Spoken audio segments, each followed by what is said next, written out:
My name is Ensley Myers, and I'm 29 years old. 3 weeks ago, at my own baby shower, my mother-in-law handed me an envelope and announced to 50 guests, a list of 47 reasons my son should divorce you. My husband laughed. The room laughed. I didn't. I opened the envelope. I found reason number 23, and I read it out loud. Her face drained of color. That night, every single member of my husband's family blocked her number. Before I tell you what was in that envelope, and why it destroyed her, please take a moment to like and subscribe, but only if you genuinely enjoy this story. Also, drop a comment and tell me where you're watching from and what time it is there. I love reading those. Now, let me take you back 4 weeks, to the night my mother-in-law started planning my humiliation. It was a Tuesday night, 10 o'clock. I was lying on the couch with my swollen feet propped up on a pillow. 7 months pregnant, and every part of me ached. Ryan was on the phone with his mother. Again. I could hear Patricia's voice through the speaker, sharp, efficient, like she was running a board meeting instead of discussing a baby shower. "I've got everything planned," she said. "The caterer, the decorations, the guest list. Just tell Ensley not to worry about a thing." Tell Ensley, not ask Ensley. Ryan glanced at me. "Mom says she's handling it all. Can I talk to her?" He hesitated, then handed me the phone. "Patricia, hi. I was thinking maybe we could—" "Oh, Ensley." Her voice shifted. Sweeter now. The kind of sweet that made my teeth hurt. "You don't need to worry about anything, dear. Just rest. These things require experience. I had an idea for the theme, actually. Something simple. That's lovely." She cut me off.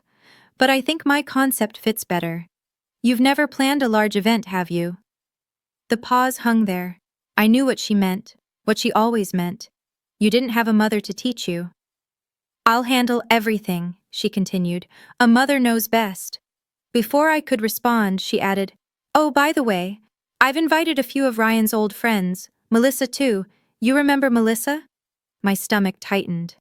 Melissa, Ryan's ex-girlfriend, the one Patricia still sent Christmas cards to. "That's thoughtful," I managed. "Wonderful. Get some rest, dear. You'll need it." The line went dead. Ryan took the phone back. "See? She's got it covered." I stared at the ceiling. Why would she invite Melissa to my baby shower? 1 week before the shower, we had dinner at Patricia's house.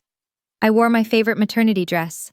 Navy blue, soft fabric, the only thing that still fit comfortably. I'd bought it with my own money, picked it out myself. It made me feel like me. The dining room was full. Ryan, his sister Diane, Aunt Margaret, a few cousins, everyone passing dishes, making small talk. Patricia sat at the head of the table. "Ensley," she said mid-conversation, loud enough for everyone to hear.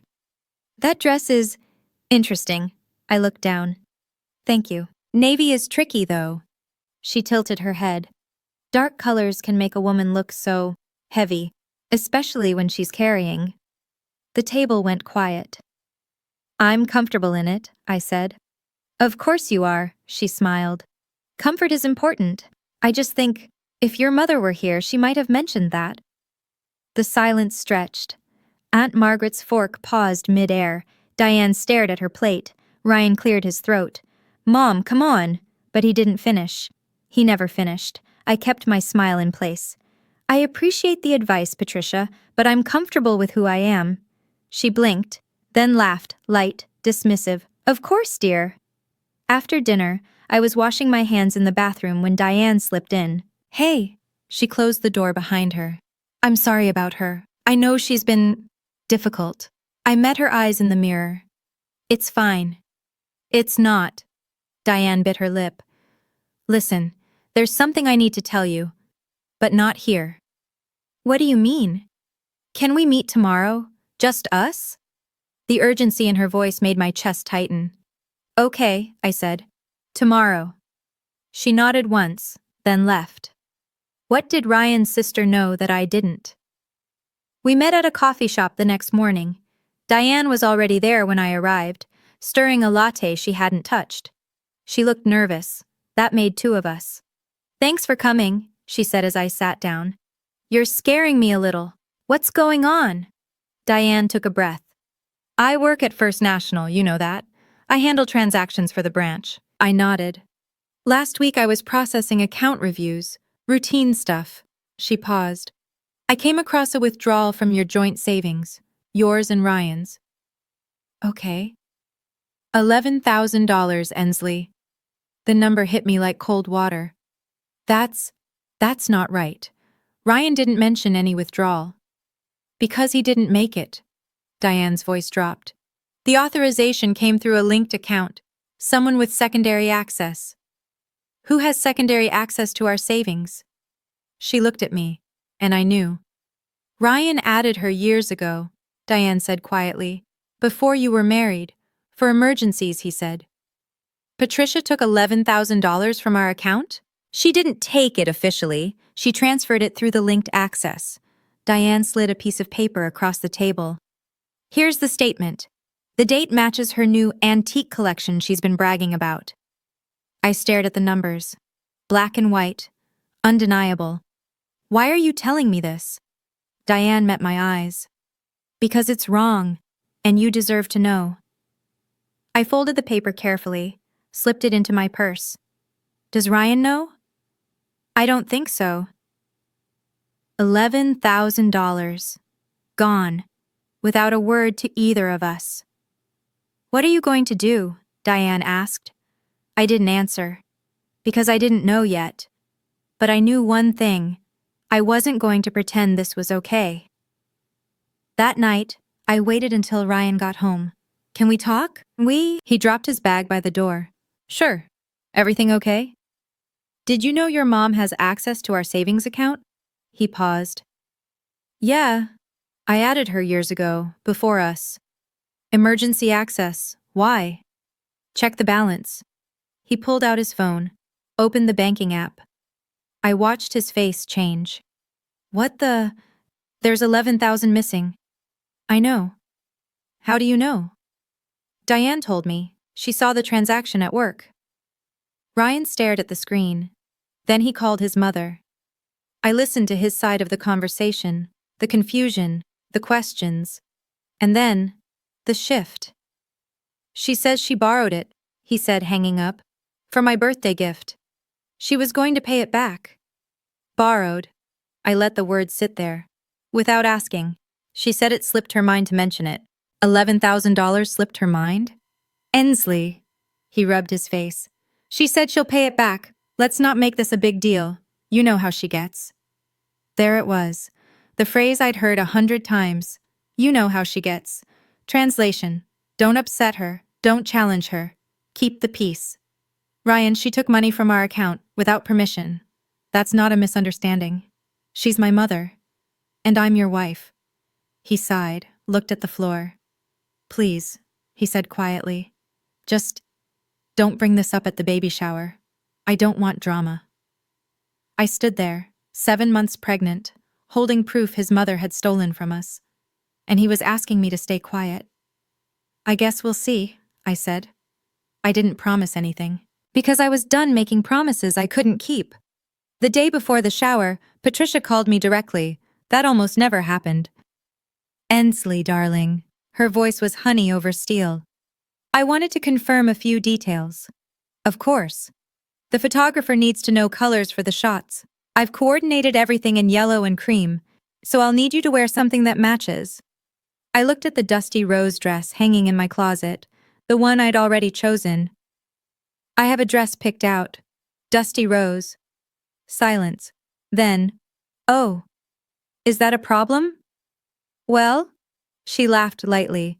Yellow would photograph so much better. I've already briefed the team. Then tell them I'll be in dusty rose. Another pause.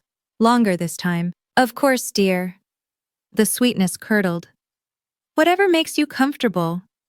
I'd heard that phrase before. From her. It never meant what it said. Patricia, is there something else? Actually, yes. Her tone shifted. Warmer now, almost conspiratorial. I have a little surprise planned for you at the party. Something I've been working on for quite some time. My grip tightened on the phone. What kind of surprise? Now, if I told you, it wouldn't be a surprise, would it? She laughed. Don't worry. I think everyone will love it. It's very personal. Personal. The word sat wrong in my stomach. I just want everything perfect, she continued. For the family. You understand, don't you? I understand perfectly. Wonderful. See you tomorrow, dear. Get plenty of rest. She hung up. I stood in my bedroom, one hand on my belly, the other still holding the phone. A surprise. Something personal. Something she'd been planning for quite some time. Every instinct I had was screaming. But I had no proof of anything. Not yet. The morning of the shower, Claire arrived early. She found me in the bedroom, half-dressed, staring at the bank statement on my dresser. You look like you're preparing for battle, she said. Maybe I am. Claire sat on the edge of the bed. We'd been friends since college. She was a nurse, practical and unshakable, the kind of person who stayed calm in emergencies. Tell me everything. So I did. The $11,000. Diane's warning. Ryan asking me to keep quiet. Patricia's surprise. Claire listened without interrupting. When I finished, she said, And you're still going to this party? I have to. If I skip, I'm the bad guy. She wins either way. So what's the plan? I looked at the dusty rose dress, at the bank statement, at my reflection in the mirror. No plan, I said. I'm just going to show up, smile, and get through it. Claire raised an eyebrow. That doesn't sound like you. What do you mean? You're an analyst, Ensley. You don't walk into situations without data. I almost smiled. She knew me too well. I opened my purse and pulled out the folded bank statement, showed it to her. I have the data, I just don't know if I'll use it. Claire looked at the paper, then at me. Whatever happens today, she said, I've got your back, and my phone is fully charged. For what? Documentation. She shrugged. You never know. I hugged her.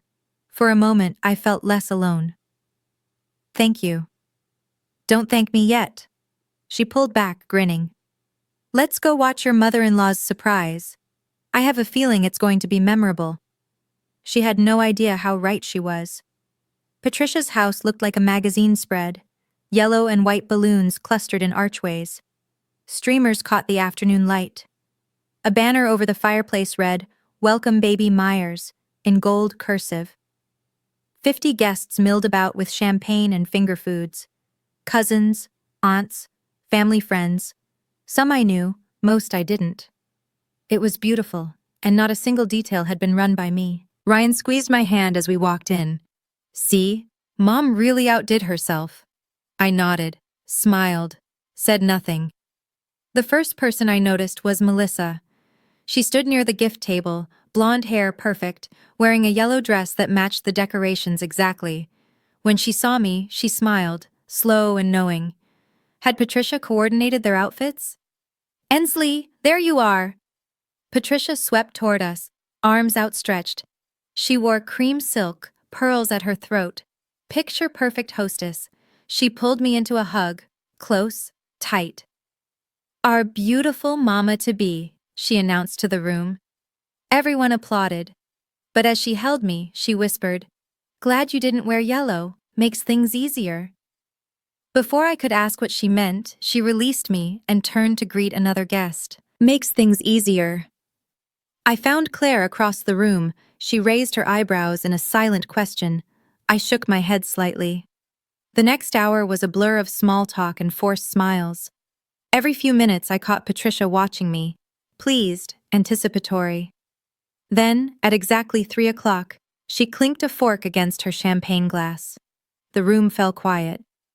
Everyone, please gather around, Patricia announced, beaming. Before we continue, I have a very special presentation for Ensley, something I've been working on for months. My heart began to pound. This was it, the surprise. And I had a terrible feeling I knew what was coming. Before Patricia could continue, the front door opened. Diane hurried in, cheeks flushed, slightly out of breath. She scanned the room until her eyes found mine. Something was wrong. I could see it in her face. Sorry I'm late, she announced to no one in particular, already making her way toward me. Patricia frowned. Diane, we're about to start the presentation. Just 1 minute, Mom. Diane reached me, took my elbow, and guided me toward the window, away from the crowd. "What's going on?" I whispered. "I heard Mom on the phone last night." Diane's voice was barely audible. She was talking to Aunt Ruth about some list. I don't know what it is, but she sounded excited. In a bad way. My mouth went dry. "What kind of list?" "I don't know. But whatever she's planning, be careful." I glanced back at Patricia. She was watching us, smile fixed in place, eyes sharp. "Diane, listen to me." Diane gripped my arm. "If anything happens, remember what you have. The bank statement. That's not nothing. You think she'd I don't know what she'll do, but I know my mother." Diane's jaw tightened. "She thinks she's untouchable. She thinks no one will challenge her in public. What if she wrote something down, something incriminating?" Diane's eyes widened slightly. "Then she just handed you the weapon." "Diane! Ensley!" Patricia's voice cut through. "We're waiting, ladies." Diane squeezed my hand once. "I'll be right here." She stepped away. I walked back to the center of the room where 50 pairs of eyes watched me. Patricia smiled, and I realized, whatever was in that envelope, Patricia had no idea what she'd actually written. Time to find out. As I moved through the crowd, a hand caught my wrist. Aunt Margaret. She was seated on the sofa near the window, champagne untouched beside her. Ryan's aunt had always been quiet at family gatherings, observing, never speaking. "Sit with me a moment," she said. I sat. "How are you holding up, sweetie?" "I'm fine, just tired." She studied my face. "I've known Patricia for over 30 years, since she married my brother." "I didn't know that." "Most people don't." Margaret glanced across the room, where Patricia was arranging something near the gift table. "She's never liked anyone who doesn't follow her rules." "Did she treat you like this too?" Margaret's smile was thin, worse, but I didn't have proof. I felt the weight of the bank statement in my purse. "Do you?" she asked quietly. I didn't answer, just held her gaze. Margaret nodded slowly. "Good. Keep it close." "Why are you telling me this?" She was silent for a moment. When she spoke, her voice was heavy with something old. "Years ago, Patricia convinced my brother I was stealing from the family. I wasn't." Her eyes glistened. "But I couldn't prove it, and Richard died believing her lies. I'm so sorry." "Don't be sorry. Be smart." She squeezed my hand. "If she tries anything today, don't let her win with silence. Silence is how she's won for 30 years. Everyone, gather around." Patricia's voice rang. Margaret released my hand. "Go. And remember what I said." I stood, walked toward the center of the room. 50 guests formed a semicircle. Ryan stood near his mother, smiling, oblivious. And Patricia held a white envelope. The room fell silent. This was it. "Okay, I need to pause here for a second. If you're as invested in this story as I was living through it, drop a comment and tell me, what would you do if your mother-in-law handed you an envelope like this? Would you open it in front of everyone? Would you walk away? I'm genuinely curious. And if you're enjoying this, please hit that like button. It really helps. Now, back to the party. Patricia stood in the center of the room, white envelope in hand. The afternoon light caught the pearls at her throat. She looked every inch the gracious hostess, warm, welcoming, benevolent. "Ensley, sweetheart." She extended her hand. "Come here." I walked toward her. Each step felt like wading through water. 50 guests watched, smiling, expectant. They thought this was part of the celebration. "I've put so much thought into this moment," Patricia said, loud enough for everyone to hear. "As a mother, I only want the very best for my son." Murmurs of agreement, nods. Someone said, "How sweet." Patricia held out the envelope. "This is a list," she announced, "of 47 reasons my son should divorce you." For 1 second, the room was completely silent. Then Ryan laughed. "It started small," A surprised chuckle. Then it spread. Aunt Ruth laughed. Cousin David laughed. A woman I didn't recognize laughed so hard she dabbed her eyes. They thought it was a joke, a gag gift. Mother-in-law humor. Patricia laughed too, her eyes crinkling at the corners. But I noticed. Her gaze never left my face. This wasn't a joke. She wanted to see me break. Ryan nudged me. "Come on, babe, open it." I took the envelope. It was heavier than I expected. "Go ahead," Patricia said sweetly. "Read it. It's all in good fun." Her smile sharpened. "Unless you're afraid of what you'll find?" Another ripple of laughter from the crowd. I looked at Ryan. He was still smiling, waiting for me to play along. I looked at the envelope in my hands, and I thought about every dismissive comment, every backhanded compliment, every time I'd stayed silent to keep the peace. I wasn't afraid. I was done. I opened the envelope. Inside were 4 pages, white paper, neatly typed, numbered 1 through 47. The room was still buzzing with amusement. Someone whispered, "This is priceless." Another said, "Patricia's such a character." I began to read. Number 1. She doesn't know how to cook a proper roast. Number 4. She convinced my son to move 20 minutes away from me. Number 7. She works too much. A wife should be home. Number 15. She's too independent. A good wife relies on her husband. The complaints were petty, small. The kind of grievances a bitter woman collects over years, polishing them like stones. But I kept reading. Number 19. She didn't invite me to her doctor's appointment. Number 21. She won't let me decorate the nursery. And then I reached number 23. I read it once, then again. My heart stopped. "Well?" Patricia's voice broke through. "Anything interesting?" I looked up, met her eyes. Around me, 50 people waited. Claire stood in the corner, phone in hand. Diane hovered near the door, pale. Aunt Margaret watched from the sofa, hands folded. Ryan was grinning. "Come on, read some out loud. This is hilarious." Patricia tilted her head. "Yes, dear, share with the class." I looked at the words one more time. Reason number 23. She doesn't even know I accessed their joint bank account to withdraw money for Ryan's birthday gift. Proof she doesn't pay attention to their finances. She'd written it down. Patricia had actually written down her own confession, and she had no idea. I lifted my head. "May I read this one out loud?" Patricia's smile widened, triumphant. "Of course, dear. Whichever one you like." I took a breath, and I began to speak. My voice was steady, calm. I didn't raise it. I didn't need to. Reason number 23. The room leaned in. She doesn't even know I accessed their joint bank account to withdraw money for Ryan's birthday gift. Proof she doesn't pay attention to their finances. Silence. Complete, absolute silence. Complete. I continued, same measured tone. For the record, I did know. The withdrawal was $11,000. I reached into my purse, pulled out the folded bank statement. "I have the documentation right here." Patricia's face went white, not pale, white, like someone had pulled a plug and drained every drop of color from her skin. That's... She stammered. First time I'd ever heard Patricia Whitmore at a loss for words. Ryan stepped forward. "Wait, Mom, you took money from our account?" "I was going to pay it back." Patricia's voice pitched high. "It was for your birthday." "You never asked me." "I didn't need to ask. I'm your mother." Aunt Margaret stood up from the sofa. Her voice cut through the room like a knife. "You accessed their account without permission." She walked toward Patricia. "That's not borrowing, that's stealing."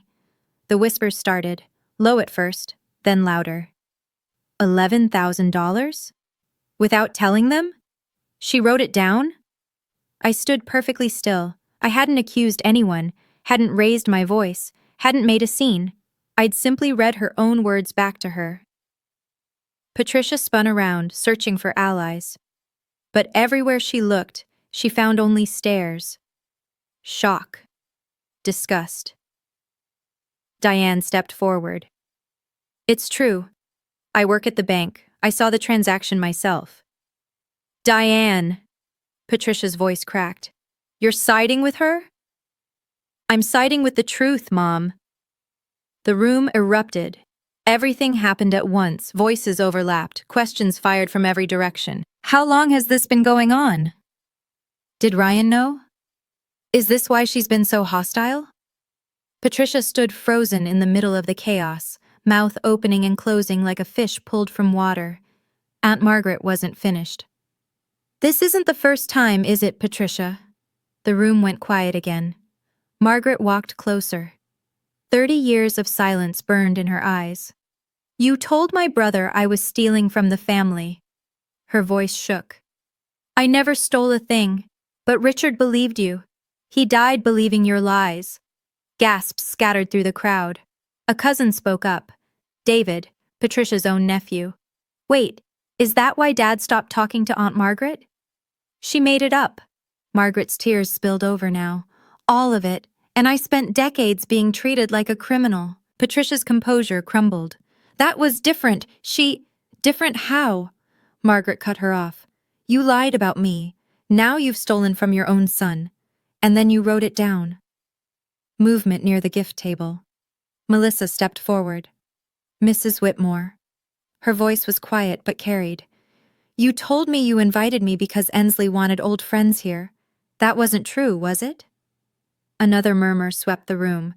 Patricia had invited Ryan's ex-girlfriend to his wife's baby shower under false pretenses. I was trying to... Patricia started. You were trying to hurt me, I said. Not angry, just clear. You've been trying to hurt me since the day we met. I held up the list. These are your words, Patricia, not mine. All 47 of them. She had no response. For the first time in 30 years, Patricia Whitmore had nothing to say. Ryan stood between us. I watched him process it. The list, the money, the lies. Years of conditioning cracking like ice under sudden weight. Patricia reached for him. Ryan, honey, you know I only did this because I love you. She's changing you. She's taking you away from me. Mom, his voice was rough. I was trying to protect you. From what? He stepped back from her touch. From the woman carrying my child? She's not right for you. I've always known it. You took our money. The words came slow, like he was hearing them for the first time. You made a list to humiliate my wife. At her own baby shower, in front of our entire family. And you invited my ex-girlfriend. Melissa quietly slipped toward the door. Patricia's eyes darted around the room. Everyone's overreacting. This is just a misunderstanding. $11,000 isn't a misunderstanding. Ryan's jaw tightened. A 47-item list isn't a joke. I stayed silent. This wasn't my fight to win. It was his. He had to choose. The room held its breath. I think you should leave, Mom. Patricia's face crumpled. You're choosing her? Over your own mother? Ryan looked at me, at my belly, at the life we were building, then back at her. I'm choosing my family, the one I'm building, with her. Patricia grabbed her purse. Her hands shook. She walked toward the door and the crowd parted like water. At the threshold, she turned, her eyes locked on mine. This isn't over, she said. I met her gaze without flinching. I think it is. The door slammed behind her. For a moment, no one moved. Then Aunt Margaret lifted her champagne glass. Well, that was 30 years overdue. The door's echo faded. 50 people stood in Patricia's perfectly decorated living room, surrounded by yellow balloons and streamers, trying to make sense of what just happened. Then, unexpectedly, someone laughed. It was Aunt Ruth. A small, shocked giggle that broke the tension. I've waited 20 years to see that woman speechless, she said. A few others laughed. Nervous, relieved laughter. Diane crossed the room to me. I'm so sorry about all of this. Are you okay? I took a breath. Let it out. I think I'm better than I've been in months. Claire appeared at my side, phone still in hand. She leaned in close. I got it all on video, just in case. I nodded. Not for revenge, just for protection. There's a difference. Ryan came to me then. His face was pale, eyes red. Ensley. His voice broke. I'm sorry. I should have seen this sooner. I took his hand. You see it now. That's what matters. Around us, the baby shower slowly resumed, awkwardly at first, then with genuine warmth. Someone cut the cake, someone else started opening gifts, but the mood had shifted, lighter somehow, like a pressure valve had finally released. Patricia's cousin Ellen found me near the dessert table. Thank you, she said quietly. Someone needed to stand up to her. We've all been too afraid. Similar whispers reached me throughout the afternoon. Relatives I'd barely met, friends of the family, all with the same message. It was about time.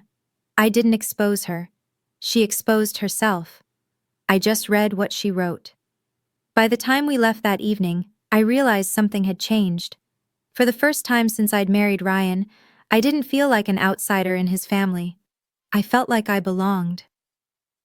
Before the party ended, a small group gathered in Patricia's study.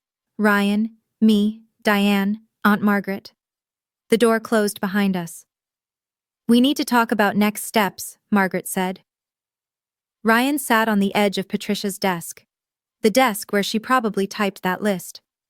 I'm removing her access from our accounts first thing tomorrow. Good, Diane said. That should have been done years ago.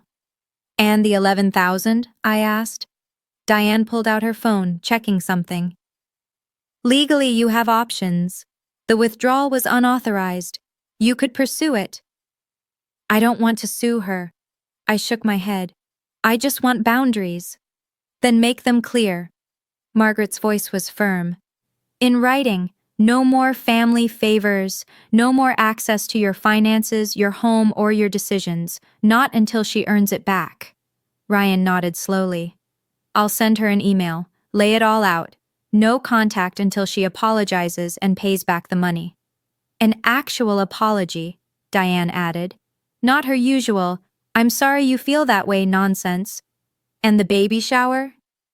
I looked around the room. Do we just pretend this didn't happen? Margaret laughed. It was warm, genuine. Honey, this is the most honest family gathering I've been to in 30 years. Ryan took my hand. I'm not cutting her off forever. She's still my mother. But until she takes responsibility, she doesn't get access to our life. I squeezed his hand back. It wasn't a perfect solution. It wasn't even a complete one. But it was a start. Boundaries aren't about punishment. They're about protection. And for the first time in my marriage, I had both my husband and his family standing beside me. That was worth more than any apology. Can I be honest with you for a second? When I was standing there reading that list out loud, my hands were shaking. But I realized something. Silence wasn't protecting me. It was protecting her. If you've ever had to stand up to someone who thought they were untouchable, I see you. Drop a heart emoji in the comments. And if you're new here, please subscribe. We've got more stories coming. Now let me tell you what happened that night. That night, our apartment felt different, quieter, lighter. Like a storm had passed and left everything clean. Ryan sat on the couch staring at his phone. I have 12 messages, he said. From who? Everyone, he scrolled through. Uncle David, Cousin Beth, Aunt Ruth, people who haven't texted me in years. What are they saying? He read a few out loud. Diane. Mom's been calling everyone. No one's answering. Aunt Margaret. Blocked her number. 30 years too late, but better late than never. Cousin Beth. I always knew something was off with her. Thank you for finally proving it. Uncle David. Proud of you, son. That took guts. Ryan set the phone down. His eyes were distant. How do you feel? I asked. He thought for a long moment. Guilty, he said. Relieved, sad, all at once. That's okay. I sat beside him. You're allowed to feel all of it. I spent 31 years thinking her behavior was normal. He turned to look at me. It took you standing up to show me it wasn't. I didn't say anything, just rested my head on his shoulder. His phone buzzed. He checked it, then showed me the screen. He'd blocked Patricia's number. I'll unblock her when she's ready to be a grandmother, he said quietly. not a controller. I thought about the baby growing inside me, about the family I wanted to build. She can still fix this, I said. All she has to do is apologize, genuinely. You think she will? I remembered Patricia's face as she left. The rage, the humiliation, the promise in her eyes. I don't know, I said honestly, but the door's not locked, just closed. Whether she chose to open it was up to her. A week passed. Then the email arrived. Ryan showed me on a Sunday morning, his face carefully neutral. It's from her. I set down my coffee. What does it say? He read it aloud. Dear Ryan, I've had time to reflect on what happened at the shower. I'm deeply hurt that you chose to publicly humiliate me in front of our entire family. Ensley clearly orchestrated this to turn everyone against me. I was only trying to protect you, as I always have. The money was a loan, nothing more. I expected my own son to understand that. I hope you'll reconsider your position and see that I've only ever wanted what's best for you. Love, Mom. He put the phone down. I waited. She's not apologizing, he said finally. She's explaining why she was right. I know. She's blaming you. I noticed. He rubbed his face. What do I do? I thought about it.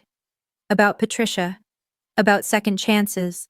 About boundaries that mean nothing if they bend at the first test. That's your call, I said, but if you respond, be clear. He picked up his phone, started typing, deleted it, started again. When he finished, he showed me. Mom, until you genuinely apologize to Ensley and pay back the money, I won't respond. I love you, but I love my family more. You didn't have to mention my name. Yes, I did. He looked at me. You're the reason I finally see clearly. He hit send. We didn't expect a response, and we didn't get one. But 1 week later, Diane called. $11,000, she said. Just appeared back in your account this morning. No note, no message. The money was returned. The apology wasn't. Some things take longer than others. 2 weeks after the money appeared, Diane called again. Her voice sounded different this time, heavier. I need to tell you something about Mom. I braced myself. What happened? She's not doing well. Diane paused. She's alone. No one's talking to her. Margaret blocked her. Ruth blocked her. Even her bridge club dropped her. I didn't tell anyone to block her. I know. They made their own choice. Diane sighed. But she's spiraling. She called me crying last night, said everyone abandoned her. I listened to the silence on the line. How do you feel about that? I asked. Honestly, conflicted. Diane's voice cracked. She's my mother. She's awful. Both things are true. I understood that, more than she knew. She can fix this, Diane. All she has to do is apologize, genuinely. I told her that. She keeps saying she did nothing wrong. Then she's not ready yet. I know. A long pause. I just wanted you to know. What's happening with her? In case, I don't know. In case it matters. I looked out the window. Thought about the woman who'd spent years making me feel small. Who'd stolen from us. Who'd tried to destroy my marriage in front of 50 people. I didn't feel happy that she was suffering, but I didn't feel guilty either. Thank you for telling me, I said. And Diane, you're not responsible for her choices. Neither are you. I know. When we hung up, Ryan was watching me. How is she? Lonely, defensive, still not sorry. He nodded slowly. Maybe she never will be. Maybe. I placed my hand on my belly. But until she is, she doesn't get to be part of this. Our baby kicked, right on cue. Some boundaries protect more than one person. 3 months later, I gave birth to our daughter. We named her Lily. The delivery room was small but bright. Ryan held my hand through 18 hours of labor. Claire was there, off duty but refusing to leave. Diane arrived with flowers. Aunt Margaret brought a hand-knitted blanket. Patricia wasn't there. She still hadn't apologized. I held Lily for the first time, this tiny, perfect person, and felt the world shift on its axis. Everything that had happened before suddenly felt smaller, less important. This was what mattered now. "She's beautiful," Claire whispered. "Claire, she looks like you," Ryan said, tears on his cheeks. I looked at my daughter's face, at her tiny fingers, at the future stretching out ahead of her. She would not grow up in a family where silence was a weapon, where manipulation was love, where standing up for yourself meant standing alone. I would make sure of it. Later that evening, Ryan sat beside my hospital bed, phone in hand. "I called Mom," he said quietly, "told her about Lily." My heart clenched. "What did she say?" "She cried, asked if she could see her." "And?" Ryan met my eyes. "I said when she's ready to respect my wife, she can meet my daughter." I reached for his hand. "That must have been hard." "It was." He squeezed my fingers. "But it was the right thing." Diane appeared in the doorway. "Hey," she said softly. "I just wanted you to know. I talked to Mom this morning. She mentioned therapy." "Therapy?" For the first time in her life, Diane almost smiled. "Maybe there's hope." I looked at Lily, sleeping peacefully in my arms. Maybe there was, but hope wasn't the same as trust. That would have to be earned. 6 months after Lily was born, a letter arrived. Not an email, a handwritten letter, on cream stationery, with Patricia's familiar slanted script. I almost threw it away. Instead, I sat at the kitchen table while Lily napped, and I read. It was 2 pages long. She wrote about her childhood, growing up with a mother who never showed affection, learning that love meant control, and control meant safety. She wrote about losing her husband, Ryan's father, and how terrified she'd been of losing Ryan too. Then she wrote this. "I convinced myself that if I could control everything around my son, I could keep him safe. But I was wrong. I wasn't protecting him. I was suffocating him. And I was cruel to you because you threatened the only kind of love I knew how to give. I'm sorry. Not sorry you feel that way. Not sorry if I hurt you. I'm sorry for what I did. For the list. For the money. For every time I made you feel like you weren't enough. You are enough. You always were. I was just too broken to see it." I read the letter twice, then a third time. Ryan came home to find me at the table, the pages spread before me. He read it in silence. When he finished, his eyes were wet. "What do you want to do?" I asked. He looked at me. "What do you want?" I thought about it. The pain, the humiliation, the scars, but also the possibility. "We can meet," I said finally. "Once, in a public place, with clear rules." "And if she breaks them?" "Then we're done." Ryan nodded. "One more thing," I added. "She's not holding Lily until she looks me in the eye and says it in person." Fair. More than fair. But I was willing to try. We met at a coffee shop on a Tuesday afternoon. Neutral ground, public space. Lily and her stroller between us. Patricia looked different, smaller somehow. The sharp edges softened. She wore less makeup, simpler clothes. 6 months of therapy and isolation will do that to a person. She sat across from me, Ryan beside me, a table between us and whatever came next. "Thank you for meeting me," she said. Her voice was quieter than I remembered. I nodded, waited. She took a breath. "I'm sorry." Her eyes met mine directly. "For the list. For the money. For years of making you feel unwelcome in your own family. For using your mother's absence as a weapon." Her voice broke on the last words. "I told myself I was protecting my son, but I was just afraid of losing him. And instead of dealing with that fear, I took it out on you." She wiped her eyes.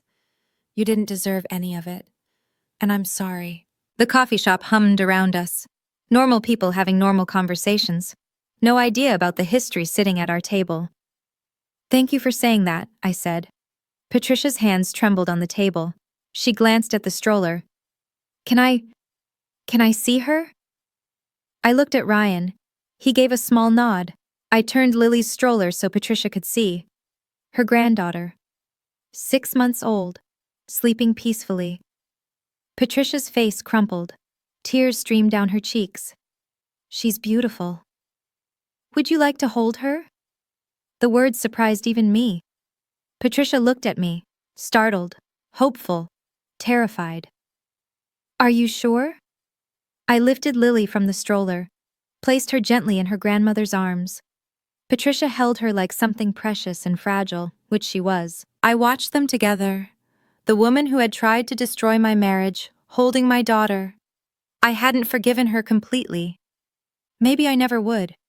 But I'd given her a chance. Because boundaries aren't walls, they're doors. And she'd finally found the courage to knock. And that's where my story ends. For now. Thank you for staying with me through all of this. If this story made you feel something, seen, understood, or just a little less alone, please drop a comment and tell me your thoughts. And if you want more stories like this, check the description below. I've linked some of my favorites. Subscribe, hit the bell, and I'll see you in the next one. Take care of yourselves. And remember, your boundaries are not negotiable.